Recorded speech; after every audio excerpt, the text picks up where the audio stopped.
Welcome back, everybody, to a special episode of Against the Call. We got our good friend here, UCF Football Updates. And as you can see, he's got a beautiful background behind him. Today, we're just going to be interviewing him about like certain aspects about, his life and being a previous UCF student, as well as the UCF Big 12 schedule release that we're excited to see his opinions on. And then on top of that, we're going to be talking a little bit about some UCF basketball, man. I know that Oh. UCF football updates here. Alan is his name. He is a big UCF basketball guy. So so let's just get right into it, guys. So Alan, how's your day going so far? Good, man. I'm happy to be on the show. Thanks for having me. Yeah, of course. One of my main questions right off the bat, if you guys like just kind of click on his account and you're a UCF guy, you see that one of the common followers that you have is Mackenzie Milton. And man, how did that happen? Yeah, man, that was a real cool moment for me. I think about when the NIL stuff started really happening. Mackenzie and a couple other people took over, a certain NIL opportunity, NIL opportunity, and they basically, I've never reached out to him or anything like that, but one of his guys. That I had been connected to that's been following me basically reached out to me and was like, hey, essentially Mackenzie was doing like a round of interviews. He was on, all the ones you probably heard on like SB Nation's UCF Black and Gold Banneret, a couple of these other ones. And they basically asked me, hey, would you want to have Mackenzie on the show? And I was like, hell yeah, I would. So yeah, I mean, the first thing I was kind of just plugging was the nil thing that they had going on. And then after that, we were just straight talking UCF football. So that was cool. And then he started, and then I didn't ask him to follow, and then he started following me on Instagram, and that was another cool moment for me for sure, banner moment for I've been doing this now almost 7 years, so that was pretty cool. Yeah, what got you started into this? Yeah, man, it's funny. I told this on another podcast. I'm a big Miami Heat fan. I live in South Florida. I grew up here, and this guy had a account called Miami Heat Updates and on Instagram, and I was always following it. And one day I was like really bored at work. This is like 2016, right before the first Frost, so right before Scott Frost's first season in 2016. I was like, I'm just gonna start an account. Like Instagram was, not as big as it is now, but it was getting really big, and I was like, Twitter seemed to like in the moment, like, you'd have to be posting all the time. So I was like, Instagram seems like a good thing for me where I could write out some thoughtful content. And I just kind of did it. Like, it was like probably a month before the season, that 2016 season started, right after the winless season. And I was like, let's go with it. And I thought I could do pretty good at it because I was a UCF beat writer when I was in school for a couple different Central Florida Future, which is not around. You guys probably never heard of that. And then Night News, which I think is still around. Was a sports editor. So I was like, I have a lot of experience, knowledge, writing experience, and I love UCF football, and it's my passion. So I was like, let's go for it. Yes, sir. Yeah, I love to hear that, man. Are there any other like cool UCF players that you've got to speak to personally? Yeah, man. I mean, if you go, so my podcast is on YouTube, just called the UCF Football Updates podcast. I don't really do it on like Apple and all that because, to be honest with you, I don't know how, and I just don't feel like learning it. So I put everything on YouTube, and I've interviewed a lot of past players. For a while I couldn't interview current players just because of like the rules. I think I could now, but Kalia Davis, which was pretty cool, right after he graduated and was about to get, drafted by the 49ers. So I interviewed him. That was pretty cool. Ton of older, Kyle Israel, who was a quarterback for UCF and when I was in school, played a bunch of pro ball overseas. My neighbor randomly happens to be Rashad Kazi, who was a DB for UCF during the Mackenzie years. He happens to be my next door neighbor, so I interviewed him right there in person. So yeah, there's been a couple. I mean, Mackenzie's obviously the biggest name, no doubt. Traquan Smith, that was pretty cool because he's on the Saints now. And then Jordan Franks, who's on the Chiefs or was on the practice squad for the Chiefs. So definitely had some decent NFL names on there. Wow, dude, Yeah, that's that's awesome. impressive, man. We'll get there. We'll get there one day. Yeah, man, just keep building it. And then, most people are pretty happy to talk about themselves and Yeah, answer questions. You know what I mean? It's not like they're doing anything that hard. So it's, usually as long as you're cool and they're cool, it's usually works out. exactly. Oh, one Yeah. thing I did want to mention while you're here, our Mount Rushmores we did with the UCF. There, Yeah. disclaimer, Michael didn't understand the assignment. Yeah, Like, I It thought didn't he look like he meant did. I thought he No. meant like NFL players that came out of UCF, like who had the best careers in the NFL Okay, that going out makes of more sense now. That's Okay, why he yeah. had yeah. Matt Prater a kicker on Yeah. there. I was like, damn, because Matt Prater was hated when I mean he was actually Matt Prater was before my time, but I know he had missed a major kick in a bowl game like 2 seasons before I got there, and he was not loved at UCF. So, but yeah, obviously in the pros, he's pretty damn good. Yeah. Yeah. On top, that whole graphic was a mess, bro. Like the whole UCF part of it was a mess because not only Yeah, that, but we had got it wrong. My like the buddy that made it for me, he at the time I thought Michael was talking about Asante Samuel Jr. No. And then I was like, that doesn't make sense. the Asante Samuel. Uh, Yeah, Yeah. I was like, no, then I'm not talking about the son. I'm talking about Sante Samuel. He's like, oh. I was like, oh, I'll fix it. We get like the whole new graphic made, and I still post the wrong damn uh, thing. Yeah, man. No, I mean, because I think you have to. That's why I always do kind of do. It's interesting though. You talk about the two different types because there is definitely like the Mount Rushmore of just UCF players, whether they made it pro or not, just their time at UCF. But then there's probably should be a separate one of guys that were like just amazing in the pros because like a lot of people get mad when don't say like Brandon Marshall, for example, is a Mount Rushmore player at UCF. He only really had one good year. I mean, he was a defensive back for like Mhm. 2 seasons. So for me to be like I don't even think he's like a top 3 receiver at UCF. He had one good year, but if you're going to talk pro, yeah, he's easily there but that's his pro career, not his Yeah. UCF career. Mhm. But Now, yeah, go ahead. what? Go ahead. So I was going to talk about want to get into the schedule release? Or do you Yeah. want Well, one thing I was going to ask before that, you just mentioned your Mount Rushmore. Go ahead and tell the to? listeners Yeah. what you think. So for like UCF, like at UCF time, not like At it Yeah, doesn't at matter about UCF okay. time. nothing NFL, Mike. Yeah, so my 4 is easy. I mean, and this is in no specific order, but Mackenzie Milton, obviously, Blake Bortles, who was the quarterback when I was in school. I mean, he was just such a beast and led us obviously to that Fiesta Bowl win, our first ever like major win. Uh, um, then Dante Culpepper, I think he's got to be on there. Like, I didn't see him play at UCF, but from everything I've heard and everything I've watched and everything I've seen, like he was just amazing. He was like our first really big time player. Like basically Mhm. we only got him because he had some like grade issues or he would have gone to like FSU or like a really big school at the time. And then easily number 4 for me is Kevin Smith. So my freshman year, he was the running back. He nearly broke Barry Sanders' all-time college rushing record or single season college rushing record. Man, that was my freshman. He was amazing. I mean, he was taking off like 60 to 80 yard runs, like literally like 2 to 3 times a game. It was unbelievable. And he finished, I think, he's still UCF's all-time leading rusher. So he was just that year, he was literally carried the team on his back. So I would say those are my 4. That's a good one. Those are good. Mike, would that have been yours or I don't know if that Mackenzie Milton definitely would have been on mine if I got it correctly. I just want to put that out I there. think an Got him. honorable mention Shaquem Griffin. I think that's a good Yeah. Oh, yeah. Yeah. yeah, but other than that, let's just jump right into the Big 12 schedule release for UCF and boy oh boy is this looking interesting, man. So the first game is our home opener. This is against, a MAC school. It's Kent State. Uh-huh. I'll be real. I think UCF comes out in this one, and I think we win like big. I'm not Yeah, gonna. I agree. I think they're gonna come out on this one and win their first game. Oh, yeah. I think they'll knock their socks off. I mean, it's like a Thursday night game. And I think also you're going to have a real big energy in the crowd just because, like, it is our inaugural, Big 12 season, even though it's against Kent State. But, like, I just think everyone's going to be so excited. I think this is one of the most exciting seasons in UCF history. It's going to be one of the most hyped up seasons that we're going to come out and we should take care of them pretty handily. Yeah, exactly. Mhm. I'm with you. Next game is against Villanova. We've always every team. Whenever group of 5 schools, Power 5 schools, you're always going to play against somebody that's kind of like lower conference, not even in that discussion. So we got Villanova at home. I think this Easy win. yeah, it gets us an easy 2-0 start, which hopefully keeps that momentum like going into the season whenever we face the next week or against Baylor in our home. I think you're missing Boise though, Oh right? yeah, Boise Oh, State's their sorry, second sorry. game. Boise State's their second game. I was reading it down. My fault. Yeah, no worries. Second game. Sorry, Boise State at Boise State. That's The, tough. the boys are gonna be playing That's on that blue turf. I mean, it's gonna be interesting. that stadium's. I don't like those turfs. I hate that. The blue turf.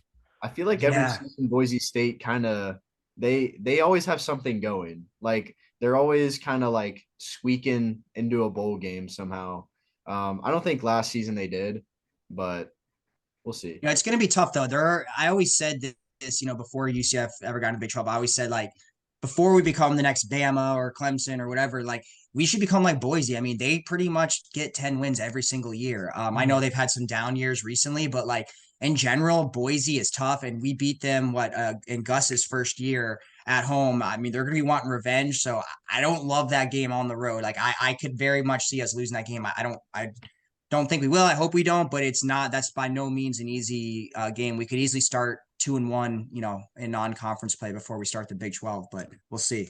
Yeah, no, I think we have a good shot at like winning in Boise. But I do think that game is going to be tough. I think that this is going to be one of those games where there might be some slip ups. There's going to be some mistakes on our end, like we like to do sometimes. Yeah. I'm going to be sitting on I'm going to be standing because I don't really like to sit during these kind of games. But I don't know, man. It's going to be one of those nail biters, I feel. I could definitely see that. Yeah. But other than that, yeah, like you said, the Big 12 will start September 23rd when we go to Kansas State. Um, it's going to be interesting. Big 12 champion right here. Going to be going against them in their home. It's going to be the first ultimate test for UCF. Yeah, I mean, starting off your first ever game against your, Power Five, your first ever, in conference Power Five is against the defending Big 12 champions on the road. That is quite the welcome to the party for UCF. So, yeah, I mean, I'm not going to go in with that game of high expectations. Kansas State is going to be really good again next year. I don't think they're going to be the favorite in the conference, but they're going to be pretty damn good. So, that's a tough way to be welcomed into the conference, though. Yeah, I'll be real. I don't see us winning this game. I think that, and then I think we're gonna get a lot of shit for not winning this game too. Yeah, that's our first, Big 12 game against a Big 12 champion. But I don't know, man. Mike, It's like you guys said, they're coming off a champion, like Big 12 championship, and we're coming off a championship loss. But it's the Kansas State's it's a pretty good team, and I don't like you said, I don't think they're going to win the Big 12, but they're still a very good team. And UCF tends to make mistakes in these type of games, and I just don't think they're going to win this one. But I really hope they prove me wrong. I mean, it'd be awesome if they did, but realistically speaking, I don't think so. The next game is going to be September 30th, and it's going to be at our home where we get to host our first Big 12 game against Baylor. Baylor last season, I think they had like 6 or 7 wins. yeah. And it wasn't ideal season for Baylor. They're usually pretty decent at football, 7 to 8 wins regularly. And then, when Matt Rule was there, they were beast. But this game coming up against Baylor, I think that we have a good shot at this game as well. Kansas State, not so much at all, but Baylor with they've been trending downhill recently. It's going to be at our home. The bounce house is going to be bouncy. So I don't know. Alan, will you be at this game or? Yeah, I'm gonna try to get to. I mean, I have season tickets. I'm gonna try to be as many games as possible. Yeah, Baylor, that's gonna be another tough one. But talk about a revenge game. They're also gonna want revenge on us. If you guys recall, I mean, that was that game I alluded to with Bortles. Our first ever big win, the Fiesta Bowl, was against Baylor. We beat them that year. When man, Baylor, that was like you said, that wasn't the Matt Rule era. I think that was before that. But this is a Baylor team that year. They were literally scoring 70 points on the regular. Like, I'm not even exaggerating. They had a couple games. I remember one game they won like 77-7. They were insane that year, their offense. But yeah, they've been trending down recently. That's a nice like first home game where I think we could. I don't know if we'll be favored because I don't know much about Baylor, next year how they're going to be, but I think I've said this. I think any game for us is winnable inside the bounce house. So if we're gonna face a hard team in the bounce house, I'd rather be someone like Big 12. Like Baylor coming off like a 6 or 7 win season where it's definitely attainable that win, but obviously won't be easy. Yeah, exactly. I think that this entire schedule that we have going for us, everyone's doubting us. Like every single game, other than like, I don't know, these first 3 games, will be the underdogs. I feel in every single one of these games. So I don't know. The bounce house, people got to show up. People can't be leaving at halftime. definitely gonna be a packed bounce house. It's like our first home game in the Big 12. It's gonna be packed, sold out. Most likely gonna be sold out, no doubt. I think so. I think going forward, you're going to see the fan support only. I mean, 2017, that undefeated season. I mean, I guess you guys are freshmen, but when I was in school, I mean, attendance was bad. I mean, you're talking about you'd play like, Marshall and, Memphis when they were really bad. And you did, especially if it was too hot or it was rainy, like you'd have no one at these games. It was half full at best. Then that 17 year with Mackenzie changed the game. I mean, pretty much, obviously attendance isn't sold out every game, but damn near, and especially big games. And Mhm. I think every Big 12 game is big for us, especially in year one. So I'd be shocked if there's not a game that's sold out next year unless we just really fumble and come out like, we start the conference schedule like 0-4, 0-5, then maybe people will start to tally off a little bit. But I think for the most part, it'll be pretty sold out. Mhm. Same here. So do you see us getting this win against Baylor, or what are you thinking here? Yeah, I mean, I think we could win that first game. I mean, I think we lose to Kansas State. We come back riled up for our first ever Big 12 home game. And that to me, I think that crowd momentum could carry UCF to win. But I'm sure we'll get into this in this podcast. But what's the quarterback situation? Are we going with JRP again? Is it going to maybe get handed down to Tommy Castellanos? Is it going to go down to Timmy McClain? With JRP announcing he's going to come back, you would think he's the favorite. We know how much Gus Malzahn likes him. So I don't know. And then if he does start, is it going to be a JRP like we saw him against Temple this past year, or is it going to be the JRP that we saw against, Tulane in the conference championship? It's just hard. He's very inconsistent. So, but if I had to guess right now, gun to my head, I'd say we could probably pull off that win against Baylor. Exactly. I mean, that you just kind of answered. We were going to ask you like how you're feeling about the quarterback conversation here. Yeah, Um, I had a question saying, do you think JRP will be the starter of the whole season? Yeah, I kind of mixed thoughts on that. I think Gus Malzahn is very stubborn. And I think that he recruited JRP to start him and to play him. And I really think he kind of has him attached at the hip. And he's a type of guy that's going to not really want to move on from him, especially with JRP saying, hey, I'm coming back for my senior year. Like, I know he's coming back to play baseball too, but like a guy like that, it's a fifth year senior. I feel like he doesn't want to bench him. Um, but at the same time, Tommy and Timmy are his recruits too. So it wasn't like a situation last year like Mikey Keene that was not a Gus guy. That was a hypo guy. So I think that they'll have a legitimate quarterback competition. And our new offensive coordinator Darren Henshaw said so. During his introductory press conference that there's going to be an open competition for QB. My gut says that JRP wins it. I just think a lot of people were saying Keene won last year and JRP still were starting. So I feel like as a fifth year senior, he had a whole year under his belt. Let's say he does improve his mechanics and improves his game a little bit more. It's hard for me to see, a redshirt freshman like Tommy overtaking him right now, unless he just really like impresses coaching staff. And then to answer if is he going to start the whole year, I think he'll be on a shorter leash because the fans will start, yelling for, oh, hey, we got to start Tommy, we got to start Timmy if he's really messing up and we're starting to embarrass ourselves. So I don't think he has a lock on the position, but I think he initially wins the job. That's my gut says. yeah, great analysis. I mean, it's the same thing. He can be very inconsistent. Great guy, great guy. I was with Michael's cousin the other day, just walking around UCF. Got to run into JRP at Subway. He's a very nice guy, very nice Oh, fella. nice. But the thing is inconsistencies they happen, and they're gonna want Tommy to step in there. And McLean, I haven't seen much of McLean and in high school and stuff like that, but I mean I'm excited, and Tommy has a lot to grow. I don't know if you remember that Tulane game. That was rough. That was definitely a freshman quarterback doing freshman quarterback things. Yep. But I think he could potentially step up and be that guy if JRP is fumbling, as you would like to say, or quite physically fumbling the ball. Yeah. I Which mean, I think Tommy, like you said, I mean, he looked like a freshman, which is okay. I mean, we've seen a lot of guys take a big jump from freshman to sophomore year. Um, And then Timmy, though, the good thing about Timmy, what makes him interesting is he has a lot of experience. Remember, he was USF's quarterback, starting quarterback for an entire year 2 years ago. So he has real D1 college experience. And from everything I've heard, he's dual threat.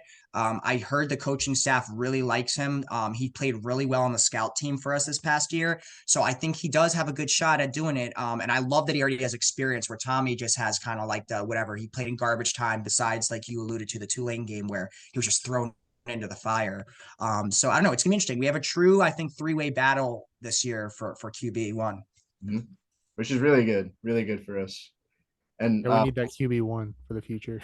We do. True. Timmy, man, if you can't beat him, join him.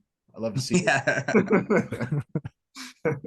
Facts. For the next game, October 7th, we're going to be visiting at Kansas University.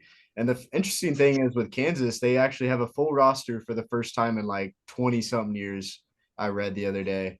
So people are actually kind of finally jumping on that Kansas Jayhawks football bandwagon a little bit. They were on the upward trend this past year, had one of their best seasons in a long time.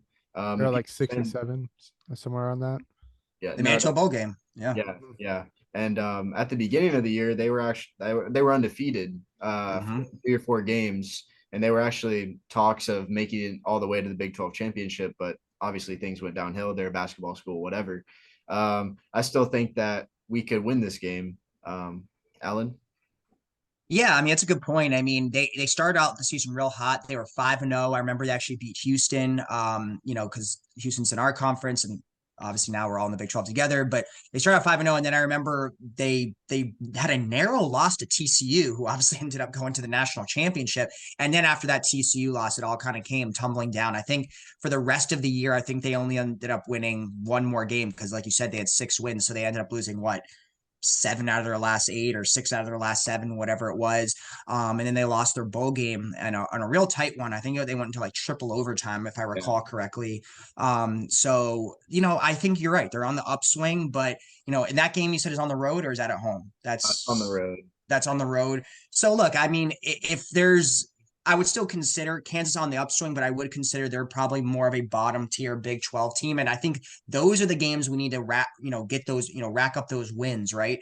Because I don't think we're ready to beat the Oklahomas, the TCUs, the Kansas States of the world yet with our current roster. But Kansas, I don't see why we couldn't beat them. And even though it's on the road, I don't know how much their fan participation is. I'm sure, it's not going to be a raucous crowd. So I think that's definitely a winnable game, and one we got to get those winnable games this year. Exactly. Every win matters. Every win matters. When we're playing in the Big 12 and we're trying to get at least a bowl game. Yeah, we need these wins with these like lower tier Big 12 teams. However, Kansas is on the come up. They're like the opposite of Baylor. Baylor's going down, Kansas is going up. But I still think it's a winnable game. Agreed. I think it is. And the next game, we're gonna be visiting the Sooners. Dylan Gabriel.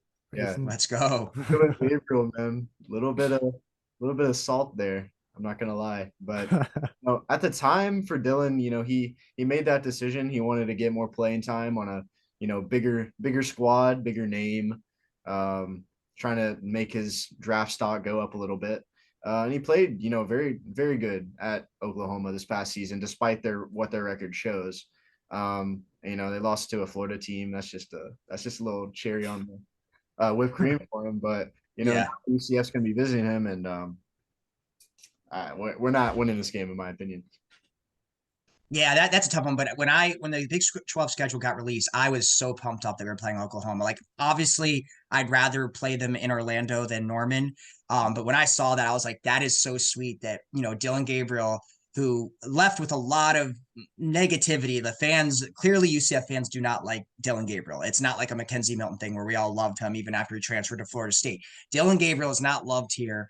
So the fact that he transfers and thinks he's never gonna have to see UCF again, and then we get to play him right in possibly the only year that Oklahoma is going to be in the Big 12. I mean, there's been now a thing that they're going to be one more year, but this may be our only chance that we ever play Oklahoma forever. And the fact that DG is going to be the starting quarterback is just great. Obviously, like I said, it's in Norman. But if we can pull off one big upset next year, and that's the one, that would be, I mean, that would just be, I mean, that would probably knock out a bunch of other losses. If we can beat Dylan Gabriel, this fan base is going to go wild. I mean, the shit talking on rivals and Twitter and social media is going to be off the chain. So I really hope that. But I think Oklahoma's, this year they're 6-7. That's an aberration. When do you ever see an Oklahoma team with less than 10 wins? Very rare. I'd assume they'd be back next year, at least better than they were this past season. So our odds aren't really good there, but who knows? Maybe we'll get up, and at the very least, let's get like 10 sacks on Dylan Gabriel. Exactly. And I mean, like with Oklahoma last year, they got a brand new coach, Brent Vrabels, coming in from Clemson, and it's harder to work with. But this game is our Super Bowl right here. This is the game that we gotta show up to. And like you said, if we lose however many games, if we lose all 11 games and we win this one game, it's gonna be us fans will be happy still. Yeah. We'll never forget that win. That's for sure. It's not going to be easy though. I mean, Oklahoma doesn't lose too often in at Oklahoma. Yeah, exactly. Norman, they have a huge stadium, one of the biggest, top 10, I believe, top 15. Yep. Mm-hmm. So, man, it's gonna be nice. But our homecoming game is gonna be against West Virginia. And West Virginia was actually complete dog shit last season. Mm-hmm. They weren't that good at all. So I see why we scheduled them for our homecoming game. But let's just hope that we win this homecoming game. Who did we play this past season for our homecoming? Our homecoming, who was it? I want to say, was it Cincinnati? Was our homecoming I'm game? pretty sure it was Cincinnati. Or was it SMU? No, SMU. I think SMU was Parents Weekend. Oh, yeah, I think so. Cincinnati might have been the homecoming, because I remember thinking like, damn, that's a tough homecoming game. Maybe wrong, but yeah, West Virginia. I mean, that another winnable game. It's like you said. I mean, if you look at those, besides Kansas State, when you look at Baylor, Kansas, Oklahoma, West Virginia, like at least last year's standings, that was like the bottom half of the Big 12 standings. So Oklahoma's going to be hard no matter what, but at least three out of four of those games are at least on the easier side. I'd rather play West Virginia than TCU or Texas as an example. So I think it's winnable at home. West Virginia's got a really cool history. They got a really cool fan base in the sense of they're like kind of like us. They're very passionate about their team. UCF has actually played West Virginia twice in school history, way back in the early 2000s, and lost both, obviously.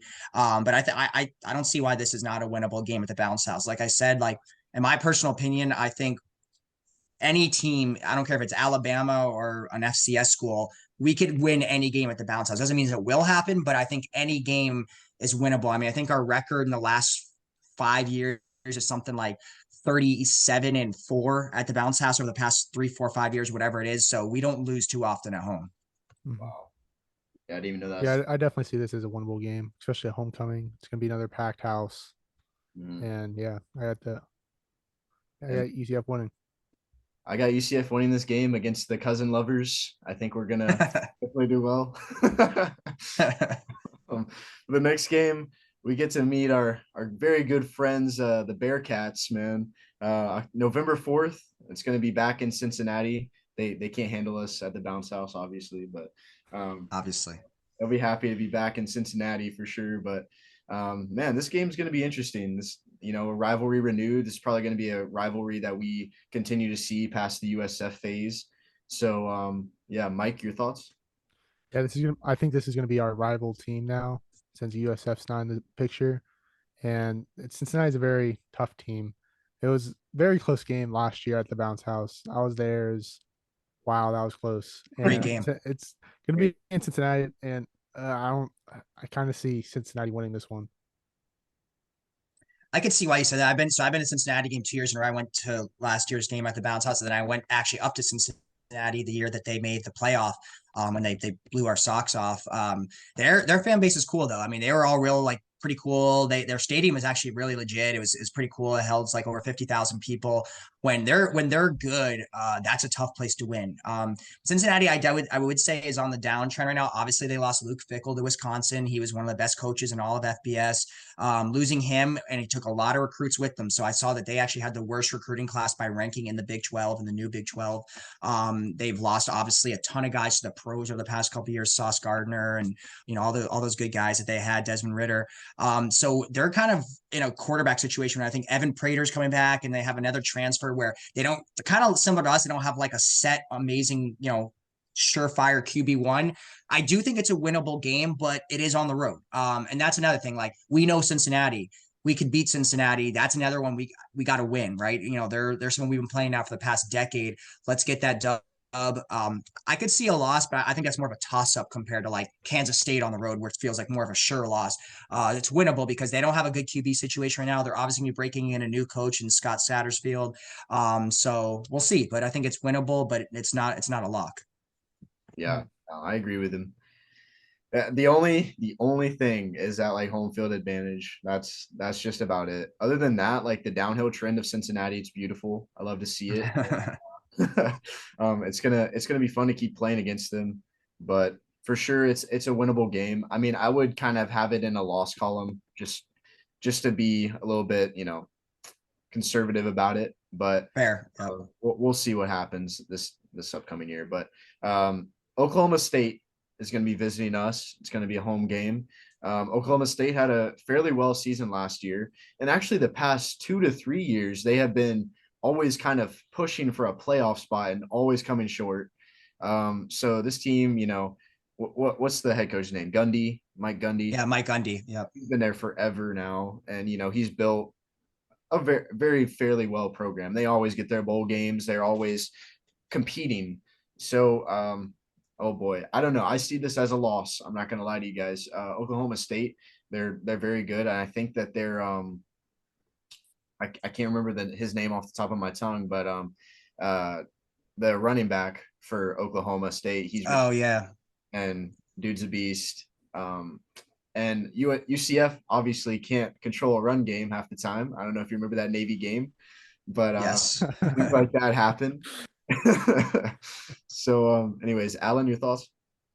yeah. I mean, OSU is obviously, like you said, they're always top 25 for the most part. They have one of the longest tenured coaches in FBS, and Mike Gundy. He's been, I think 15 years. So they have kind of the model of consistency there, and they're always pushing for a playoff spot. They never quite get over the hump, but I think, what was it, 2 years ago, they were in the Big 12 championship. So they're always right there. That's a tough game. They did kind of have a down year. They started off real hot. I think they got it to like top 12, top 13 in the country, and then they kind of lost to Oklahoma and Bedlam, and ended up losing a bunch of their final games and still made a bowl game. So yeah, it's at home, and that is by far the game that I'm most home game that I'm most excited about. Obviously, I think that's the highest profile team out of the 4 Big 12 teams we face at home. By far, OSU is the highest profile one. I think that's going to be really cool. I think that'll be another big time sellout where I think we can keep it close because of the fans, but ultimately, yeah, I don't see us coming out with a win in that one. I think Oklahoma State is just deeper, bigger, and better than us right now as we have this transition phase into the Big 12. Exactly. Yeah, I totally agree with that. I just think their run game is going to run all over us. We can't defend the run that well. Hopefully hopefully again they prove us wrong, but they have a very good run game, and however it's at the bounce house, so there's a chance. But and they did lose their quarterback, Spencer Sanders. I think he transferred. I don't know where he landed, but he was pretty good. Oh, Ole Miss. Okay. But yeah, I think Oklahoma is going to win this one. Oklahoma State. Oh boy. All right. So the next game we're going to be visiting Texas Tech. That's one of these games where it's a toss up in my opinion. Texas Tech. They're like the Big 12. They're known to having teams that are like consistently decent, consistently getting bowl games and stuff like that. And Texas Tech, I think they won their bowl game this past season. I forgot who it was against. I think it was actually against an SEC school, but I could be wrong. But anyways, Texas Tech, they're always one of those teams where you never know what you could get. One season they'll beat Texas, the next they'll get routed out by them. So it's things like that you got to consider, and we're going to be facing them in their home. So Yeah, I'd agree with that. I mean, Texas Tech, they were 8-5 last year. Yeah, one of those teams, they're usually like solid, I mean, they're never like top of the country. They're never usually like, vying for a like a big time bowl. I mean, obviously they didn't even do good when Patrick Mahomes was there, but they're obviously, they're a good program, and they've talk about the crap talking that's been going on between the new Big 12 fan bases recently. And Texas Tech has been one of the ones that have been kind of talking smack to us to them. But no, they finished the year good. I think they finished on a 4-game win streak. They beat Ole Miss in their bowl game. They actually beat Oklahoma this past year. So I would say they're on the upswing. That's kind of a toss up, but on the road that could obviously be a loss. yeah, exactly. And that reminds me, I was actually going to talk to you, but there's only like one game left on the schedule to even talk about. But the like shit talking that's been going on Twitter, man. I've been looking at it a little bit. You got some the main things like these Iowa State. Yeah. What are your thoughts on all this going on? I mean, look, we're in a real conference now. And I don't mean that as an insult to the American. I really did believe the American was a good conference. I'll always say that. Not anymore now that Cincy, UCF, and Houston left, it's not. But for the last decade, I thought American was a real conference. But Big 12 is a different level. They got teams with real history that are in cities that this is their main thing, where they're not in big metropolitan cities, and they got a lot of history. Iowa State has a lot of history. It's just not good history. I mean, they've been around since the early 1900s. I saw they're one of 3 FBS teams that have never had a 10-win season their entire history. They can sit there and talk smack about us for being, if we would have done it if we were in the American or the Conference USA, whatever. But come on, you never had a 10-win season. You had Brock Purdy on your team. You've never won 10 wins, had 10 wins. You've really never won a major bowl game. You've never even been close to a playoff. You've never won the Big 12 championship. So as much as, yes, they've been in a more prestigious conference than us historically, like, I don't think they have any right to talk crap. We've won 2 major bowl games. We've been top 25 more than they have. We've had more conference championships than they have. We have more guys in the pros than they do. So, like, what can they really say other than, like, oh, cool, we've lost to Oklahoma for the last 50 years. Great. Good for you guys. We're also national champions. They aren't. Yeah, exactly. Exactly. Look, if Oklahoma wants to talk crap to us, they win. Iowa State, no, sir. Man, there was one fan base. I can't remember who it was right now. I think it was Oklahoma State or Texas Tech or Iowa State, one of those. They were talking shit on Twitter about how like, oh, they could have claimed a national championship if because they went undefeated one season or something like that. And I don't know. It was just completely like, it was like, okay, why didn't you? I don't know. How do you guys feel about that whole national title claim for UCF? I know that was before you guys were freshmen. You said so that was before your time. Yeah. So maybe you weren't even UCF fans then. So maybe you might even talk craft about it back then. But now that you guys are students, how do you feel about that? Well, for me, it was like at the time, it got me into UCF. Like I was like, oh, I kind of like this. Like I kind of like the whole aspect of it. And, they went undefeated. I watched them that entire season. And that was one of the main seasons I started like really focusing in on college football. And I just remember thinking, man, this is stupid. I remember sitting there, I was like, dude, what are they doing? I don't know. At the time, I was like, I like UCF. I do. And I was like, this is stupid. And then I was like, okay, I'm deciding I'm going to UCF. Like last year, I was like, I'm going to ride this out as much as I can. There you go. Second out of it. And yeah, for me, I had like so half my house, like my dad and my brother went to USF. Then my other half of the house likes UCF, and my other brother goes to UCF now. So I had half the house saying, "You're so stupid if you think this." The other house saying, "No, we are national champions, and y'all aren't. Y'all never, y'all can't do this." So like, this was before I was really like pay attention to college football. So now that I'm looking at it from the real point of view, I'm like, I mean, I can see their opinion, but I can also see UCF's opinion. I'm gonna ride with it because I think it's funny. So I'm trying to keep going with it. So I love how it's in the stadium, man. Like I just love that. I'm like, that's awesome right there. And like the fact that the whole fan base can just like rally behind it makes it 10 times better. And UCF like that year, that's the year that really got the conversation sparked a lot more to up the playoff, and now it's actually coming around, and it's cool to know that like this school is like obviously it was in the talks before, but this school made it like multimedia everywhere talking about, yo, let's expand the playoffs because this team obviously you go in, you go undefeated, you beat Auburn. I mean, come on. And then the next season almost beat LSU with Joe Burrow. You know, yeah, as our friend John, who's not on right now, he likes to say that we made Joe Burrow and all that stuff. So Yeah, I mean, that's what I always say. I mean, I think I don't do, if you ask me my heart of hearts, do I truly believe UCF has ever won a national championship? No, I don't. But I completely understand why they did that. It was a great marketing ploy. And it's like you said, I mean, if you can win every single game, think about this. I always say this, college football is the only sport in the entire world that you can go undefeated and not play for the top prize. What you could college basketball, you if you're undefeated, you're in the tournament. Any sport in the whole world besides college football, they say, oh, well, your schedule's not good enough, so you can't play for the top prize. So I completely agree. I think the reason that Cincinnati made the playoffs is because of UCF. I mean, I literally, I mean, obviously they had to win and they did an amazing job. They earned it. But I think if Cincinnati had that same exact schedule in 2017 where they beat Notre Dame and all that, I think they would have been left out. And the only reason they weren't is because we made a huge fuss about it.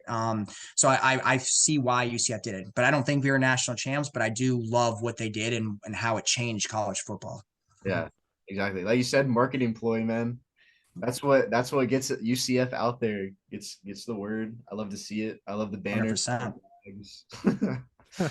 But another thing too is US, as Michael mentioned with USF and his dad going there and all that.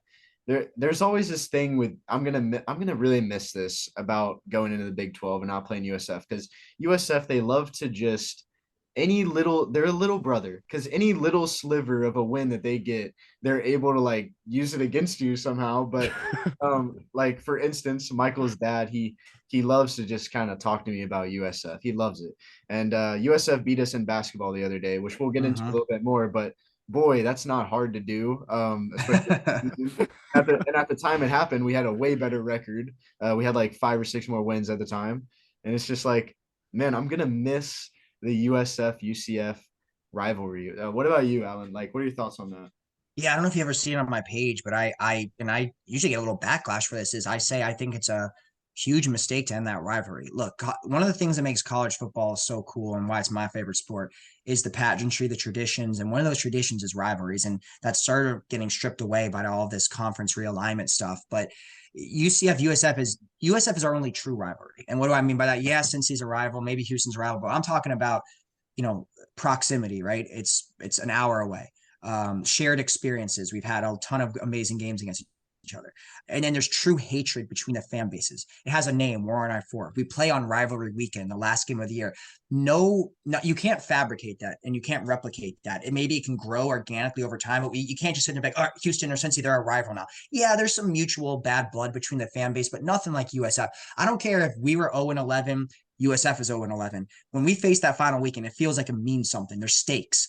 And the fact that we're losing that, I think it's heartbreaking. I hate that about college football. I love that we're going to the Big 12. Don't get me wrong, but I know that schedules are made years in advance, but I would do whatever we can to get them back on the schedule starting whenever our next opening is 2028, 29, whatever it is, get them back on, even if it's every other year. I don't care. I mean, other teams have made it work, Georgia places Georgia Tech. They're not in the same conference. Florida, FSU. Let's make it happen because we don't have any other natural rivalries right now. We may one day, but I want that because there's just nothing like that week. I mean, you go into with so much hype, and no other team feels that way unless you're facing just like a big team and you're only hyped because they're good. As an example, like Oklahoma.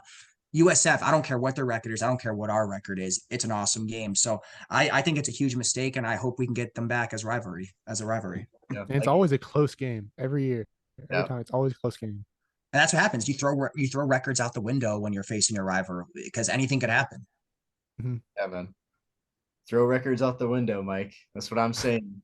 Because a lot of times we want to argue about the Florida State fans rushing the field. Dude, it's a rivalry. I don't care what the records are, man. Still think that was a stupid field rush, but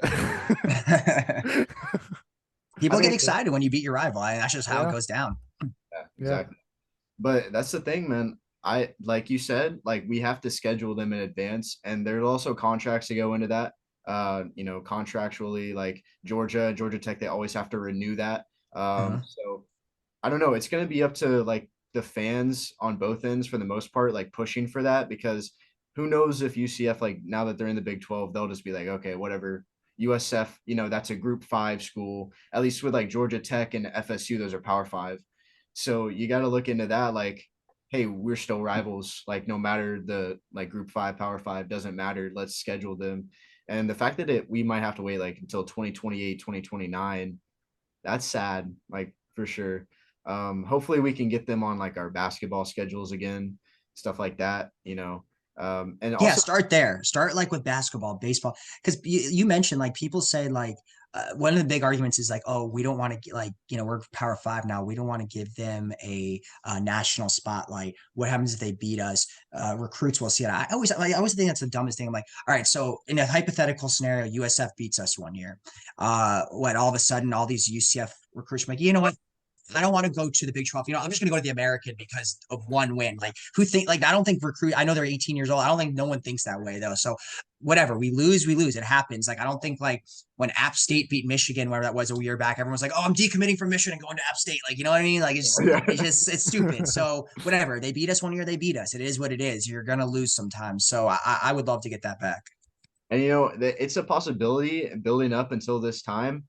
Both of our records kind of line up. We could see them in a bowl game for sure. Yeah, that's definitely a possibility, too. But at the same time, like USF actually has to win games, so that might be hard for them to do. Hey, now that we're gone, they might.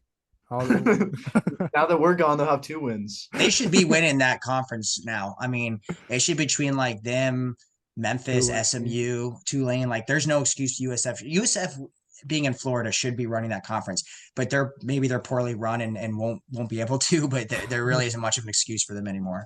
They have a great new head coach. I'll give that to them. Like he just led the Alex Golish.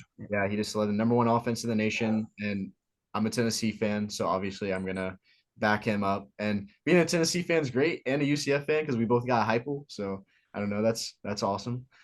And we both had Golish. Golish was at UCF too. Oh yeah, that's true. So man, it's fun. But the last game, November 25th, is going to be our last home game, last game for the season against Houston. So, we've already played them before. They decided to join us, of course. And then another thing too is I completely forgot BYU is joining. Mm-hmm. Finally not independent anymore. They're joining us as well. So that's interesting. I feel like the fans, if we ever get that BYU game, there's going to be a lot of things against Mormons here. I feel like that's going to be fun. They have a great fan base though, BYU really do. Yeah, they do. Zach Wilson made them. But at the same time, we got the Houston game coming up. So your thoughts on that, guys? I think the UCF's going to win. Like, we know how to play them. We've played them before on multiple occasions. That bounce house. They came off like an 8-5 record, I think, last season. Mm-hmm. Did we beat them last year? Did we play them? We didn't play them last year. No, we didn't play them. Okay. Yeah. But like I said, we've been in the same conference for a while. We know how to beat them. This is a game we have to win. So I think UCF is going to win this one. Yeah.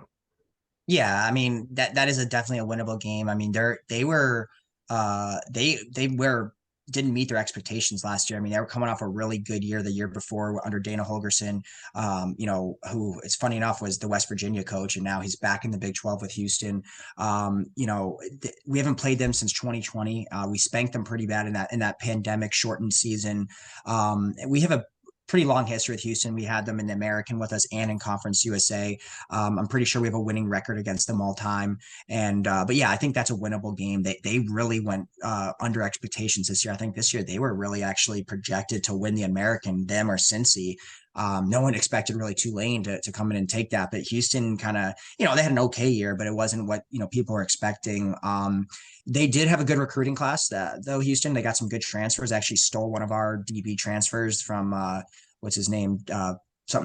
Brian George. He was at Texas A&M, transferred to us. And then he silently decommitted and ended up going to Houston. They had a good recruiting class. So won't be an easy game, but I do like that in a bounce house. And then I don't know what you guys think, but it does appear that the Big 12 is trying to make them our rival because they scheduled it in the last week of the year, which is rivalry weekend historically. So I don't know if that's what they're trying to do, but it does feel like that. So that's kind of interesting. Yeah, I mean, it all depends because at the same time, like not all rivalries happen on rival weekend. Like I know, True, true. like Ohio State, Michigan, they don't always play on rivalry weekend. Jeez, I can't say that word. Holy crap. Rivalry. There we go. But yeah. I think that possibly like next year, the year after, it'll be like all different teams, and they'll just kind of like feel it out, like the conference, Yeah, kind of see who it is. I'm surprised it's not Cincinnati this first year. I don't know. makes What more sense for it to be uh, Cincy. like I guess their committee wasn't really like paying attention, but it's fine. On top of that, I don't know, man. This is definitely a game that we can win. End it off on a good note, and that just gets me into my next question. Like overall, what do you think the record's going to be? Yeah, I've been getting that record predictions. I'm not a big record prediction guy. I always say that. But when I do put it out there, I try to be pretty thoughtful. When I look at the schedule, I do think it really depends on those first 3 weeks. If we can leave non-conference play 3-0. So, we beat Kent State, we beat Villanova, we beat Boise, we start 3-0. Then you're looking like, all right, look, we just got to get 3 more wins the rest of the way to be bowl eligible. That for me, I know people was like, oh, you need higher expectations. Look, we're in big boy football now. There's going to be growing pains. I think a good year personally would be 6-6 with a bowl game and hopefully obviously win that bowl game. So go 7-6.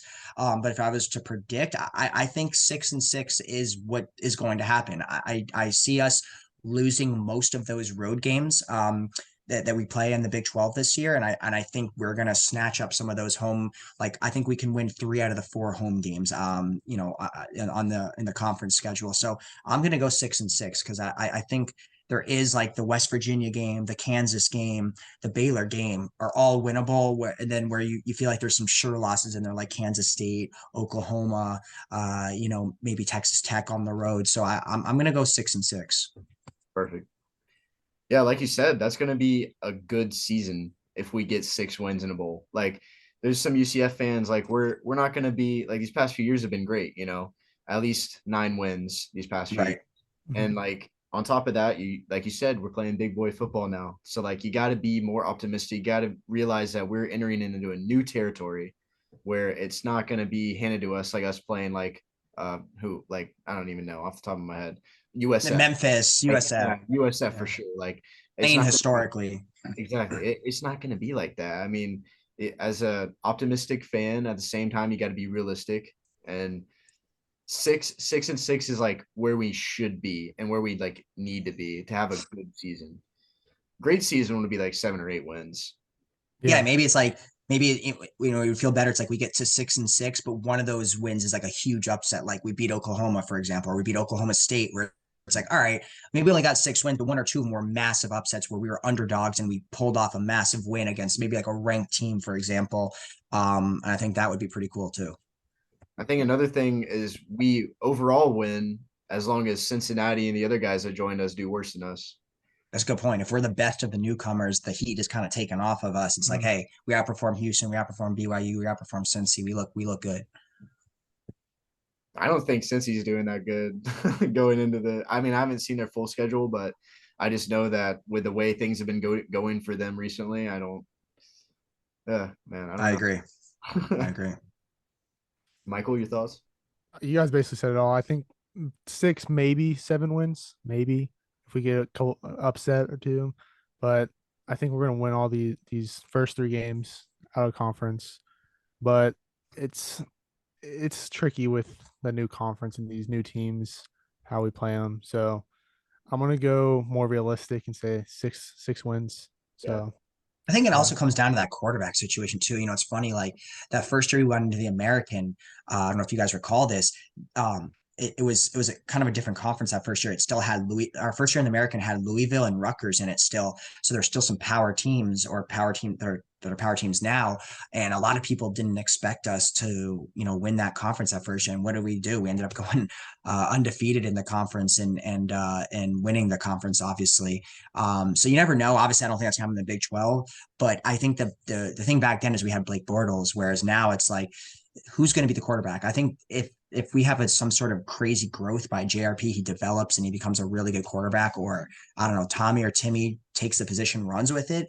That's a game changer. I mean, you obviously have to have depth everywhere at every position and be good on defense, offense, skill players. But a good quarterback, or a great quarterback, I should say, changes the game. It can make it that game where you're, maybe down a touchdown or tied. He'll get you the win because he's that great. So I think that's going to be the difference makers. Who's the QB and how good is he? Yeah, no, for sure. It's all just up in the air for that entire situation. But moving forward, we definitely want to talk to you about basketball. I mean, if you guys Uh-oh. follow Alan, if you guys follow Alan on Twitter, he loves tweeting about the basketball team. So I've actually been able to go to like 3 games this season. Every single game I went to, they've lost, and they've lost in like sad fashion as well. I was actually at the Temple game just recently, and I don't know if you were able to catch that, but I was like, dang, we have a shot. And when we played Houston, going in, they were what, like 3 at the time. We were like, man, Both game. we got it. Yeah, I was like, we got a shot. We were down 4 at halftime. I was like, let's just keep playing well. But before you give your thoughts, all I want to say is, dude, if they had to like pick between my life and getting a rebound, then I'd be dead, because like on offense and defense, grabbing rebounds seems to like not be in their DNA or something. Yeah, man. The basketball team, they frustrate me. I'm pretty level headed, and I always try to just give my honest feedback and don't try to be too much of a homer. The basketball team is, look, that's where I got my start covering. I covered the basketball team first when I was in school for the paper, and those were some good years. When I was there, we had Michael Jordan's kid on the team, Marcus Jordan. It had some good teams on there, and the basketball team though is always just a disappointment. The program has not developed at all. That's my biggest issue. Look at football. Look how much the football program has developed year to year. If you look at decade to decade, you could say 20 years ago, it's night and day. The basketball team, is the basketball program any different than it was 20 years ago? It's not. They don't make the tournament ever. They've made the tournament one time, which was 2019, was their best team ever. They made it once since 2005, I think, was the last time they made the tournament. They never get pro players. I know Taco and a couple other guys are pro, but in general, they never get pro players. They never get big time recruits, except for this, Hendricks now is, one of our best ever recruits. But in general, there's just been no growth. And I think it's because UCF as an institution does not put resources into the basketball team. They put it all into the football program, which is fine. It's paid off. The football team's amazing, and we love it, and it's developed. But basketball is a big part of college athletics. Like, let's get something going with the basketball program. It's just never exciting. I mean, everyone's going to say, oh, all the injuries this year killed the team. Okay, I get it. We're really injured. We've lost 5 straight though. We've lost USF. We've lost to Temple. I can excuse losing to Houston and some of these better teams, but it's just the same story every year. And it's like, oh, injury, it's this, it's that. Well, injuries, that means we have zero depth. If we were a good team, a good program, we'd have guys that could fill in for them. And we never do, because we never get pro players. We're just not. I just personally think UCF basketball is not a good program. And I don't mean that like insulting. It's just a fact. Like, we never make the tournament. We've never won a conference championship in the Conference USA, the American. We're not going to win one in the Big 12 anytime soon. So it's just disappointing to see the same result year after year after year. And it's not even like, oh, we're making the NIT or something where we're getting at least there. Nope. It's usually the same results year after year. So it's just frustrating. Yeah, it'd be nice to eventually get to one of those invitationals, but at this rate, like, we're never even gonna get any of those. I mean, it's just like that. And I personally, I'm a big Johnny Dawkins guy. I respect Duke basketball a lot, and for him, I know that he's a great coach, but at the end of the day, there's talks right now, like, should he kick it? Like, should he be booted out? I mean, what are your thoughts on that? Yeah, and Johnny Dawkins is one of the coolest guys I ever met. I don't know if you guys have ever been to, UCF has this thing before each new school year. They have a charge on tour, it's called, and they travel to multiple cities in Florida. So Jacksonville, they come to Fort Lauderdale, where I live. And so a couple years ago, it was at this place called Funky Buddha, this bar, and they brought Gus Malzahn. It was prior to his first year, and they brought Johnny Dawkins. And I was with a couple of my friends, a couple of my boys, and he was waiting to go speak, and he happened to sit at our table. One of the nicest, coolest guys I've ever met in my life. We were asking him questions. He was so down to earth, so nice. Love the guy. I don't him getting fired. I don't, unless you're bringing in like John Calipari or like Coach K or something. I think it's the same results. I always say I don't think it matters. It's not Dawkins' fault. It's the program's fault that they don't invest enough resources in it. Our assistant coaching pool salaries aren't competitive compared to other teams in the Big 12 and Power Five. There's just our facilities. I saw a story on Twitter the day that the guys had to fly like coach, where a lot of these other teams are flying first class. I know that like or flying private planes. I know that sounds stupid and vain, but kids are 18, they probably want that. They don't want to fly back on coach and all this stuff. So there's just not enough money going into it. So I don't think it's Dawkins' fault. I really don't. I think you could bring in the next up and coming, hot young coach that's like, the guy he's been an assistant at, Louisville or Duke or some big program, and it's going to be the same results because the money isn't there. So I don't think it's Dawkins' fault. So fire him, don't fire him. I don't think it makes a difference personally. Yeah, no, for sure. I mean, there's only so much you can do. Like I said, the rebounds. We would get a lot more points with the rebounds. And yeah, like I love Johnny Dawkins and everything that he stands for. And it's so cool that you got to meet him. Which is another thing. So did you get to meet Gus at all that day or? So I have a picture, actually. It was my profile pic for a little bit. Yeah, I met, so Dawkins, I like met, like we were talking for like 25 minutes, just like firing off questions, like so nice, so down to earth. Gus was doing like an autograph signing. So we just like went up and like shook his hand, and it was actually during COVID. So like we all do like wear masks and stuff, and shook his hand. I didn't like really get to meet him. It was more like a picture photo op. So yes, I met him, but like Dawkins was legit like 25 minutes of like just straight like one-on-one questioning, which was really cool. But Gus seemed nice, but I didn't really get to like meet him. Yeah. Now, how are you feeling about the entire Gus situation? Because a lot of people that I like to talk to that go to UCF football fans and stuff like that, people are saying, oh, either fire him like next year or fire him like soon. I mean, what's your standpoint on all that on Oh, Gus? I think that's so ridiculous, so premature. No, I mean, did we probably underperform this past year? Should we have probably gotten 10 wins? Should we have beaten Duke in the bowl game? Should we have won the conference? Probably. But look, back-to-back 9-win seasons. In my mind, I think Gus, in by giving up the OC duties to our new OC that we just hired, he's becoming more of the CEO of the program, and that's what I think. Gus is a program builder. Look everywhere he's gone, whether it was Auburn, whether it was before that he was at drawing a blank on the Conference USA team, not Western Kentucky, but one of those. He's a conference or a program builder, and look at you can't deny the recruiting. He's gotten back-to-back best recruiting classes in UCF history, hands down. Whether you look at Rivals, 247, On3, any of the big recruiting outlets, it's not even a question. The transfers he's bringing in, look at them. There are a lot of them are all team first conference, whether it's Bowser, Jason Johnson, all these guys. He's bringing in high profile guys. This past recruiting class, what did he do? He went out and got 4 4-star kids from the state of Florida. Normally, those were reserved for Miami, FSU, Florida. He's winning recruiting battles against UF for a guy like John Walker. So no, I would not fire Gus. I think he's actually done an excellent job on the field. Auburn fans complained about a lot of how he would blow big games, or he would get in his head. And there's a lot of 8 and 9 win seasons where it's like not quite enough to fire him, but not quite the results you want. But that's Auburn. That's the SEC. Let's see what he can do in the Big 12. I don't want anyone else other than him right now building us inside the Big 12. If it comes down to it 3, 4, 5, 6 years in, and he's still, knocking out 7, 8 win seasons, then maybe you go a different route. But right now, I think he's been nothing short of spectacular. I know he's made some questionable decisions at quarterback. He's maybe been stubborn at times, but I think he's the right man for the job because he's a program builder, and that's what the state that UCF is in right now. We need to build in the Big 12. We're not the shit anymore, right? We're not the biggest guy in a small pond. Now we're a medium-sized fish in a big pond. So let's get him to grow us to that next level, and I think he's the perfect guy to do it. Exactly. Mhm. I mean, I'm one of those guys that's with you on that. And if let's say that he even gets 4 wins next season in the Big 12, I still say let's keep him at least one more season and see how he does. Because he's one of these guys that like he has that competitiveness.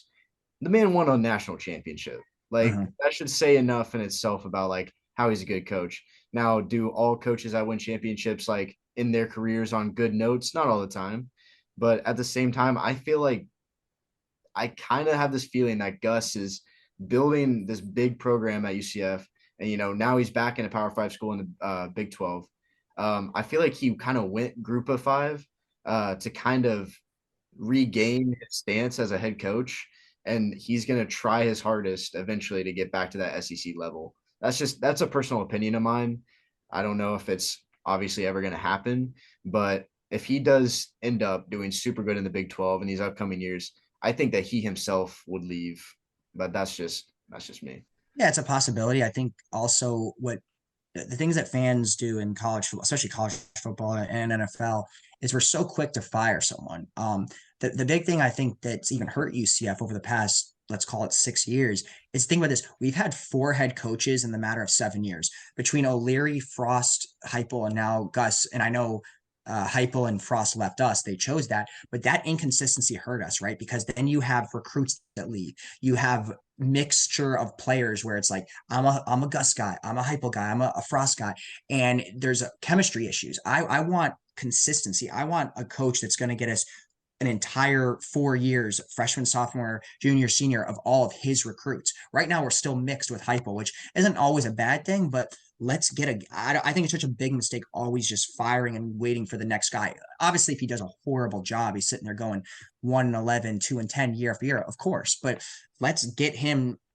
I want consistency because I think we've seen what Cincinnati did quite honestly with with their coach. Is he was there for 6 years, and what happened? He built them into a national contender, and that it paid off because they didn't have 4 coaches in 6 years like we did. A lot of people ask, why did we fall off so hard after Frost? We had 4 different coaches. It's you can't build that way. So I hate the whole fire quickly mentality unless it's really deserving. Exactly. I agree. Well, that's gonna kind of wrap it up for us here. Mike, do you have anything else that you want to ask? That's pretty much it for me. Yeah. I think we covered everything I wanted to cover. Yeah. Well, Alan, Nice. thank you so much for joining, man. It's been so glad to have you. Like-minded people here talking about teams that we love and the passions there. And man, we'd love to have you on again, especially as the new seasons come and especially baseball seasons coming up as well. But you're just that guy. You're that guy for UCF, and we love to keep going. Hey man, yeah, appreciate it. I'd be happy to come on anytime. Now we're getting into spring football and like you said, baseball, and then there's gonna be summer ball, and then right before we know it, the fall before our first Big 12 season. So yeah, I'm happy to come on anytime you guys want. Thanks for having me. Yeah, of course. Now, you have a podcast yourself, you said. What was the name of it? Yeah, it's just like my page name, UCF Football Updates Podcast. It's on YouTube, and I post a lot of the clips on Instagram. But yeah, just YouTube, UCF Football Updates Podcast. That's where you'll see the full length podcast, like Mackenzie and all the guys I've done. But otherwise, UCF at UCF.football.updates on Instagram, and then UCF FB updates on Twitter, and that's where I'm at. Perfect. All right, man. Thank you so much for joining us, and we'll catch you guys in the next one. All right, man. Have a good one. Peace.